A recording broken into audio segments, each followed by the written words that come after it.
Emmanuel Gatera, professeur de yoga.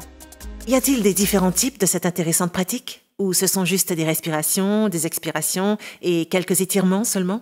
Puis c'est tout? C'est fini? Les questions sont comiques quand même. Hein.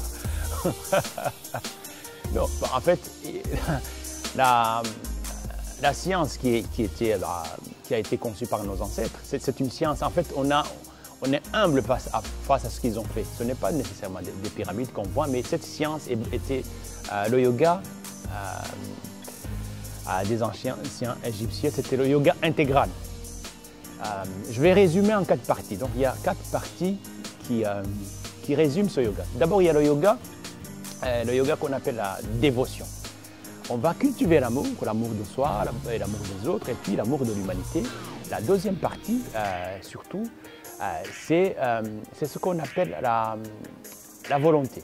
Parce que il ne suffit pas d'avoir cette force. Si on veut accomplir des choses dans ce monde, il faut avoir une force qu'on appelle la volonté pour accomplir, donc pour aboutir à l'accomplissement. Et ça passe par le yoga qu'on appelle la méditation. Il faut utiliser la méditation. Et puis, il y a l'action.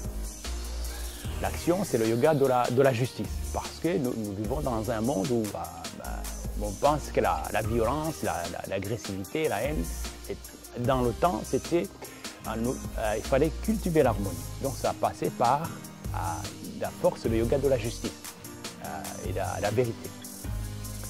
Et puis, une autre partie aussi, c'est le yoga de la sagesse.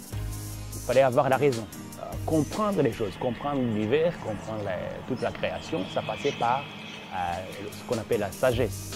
Donc c'est vraiment le yoga, c'est l'intégralité de la science, qu'on peut même pas. C'est une science. D'ailleurs, je me demande pourquoi les universités n'enseignent pas cette science, nos universités, surtout en Afrique. C'est dommage. Voilà.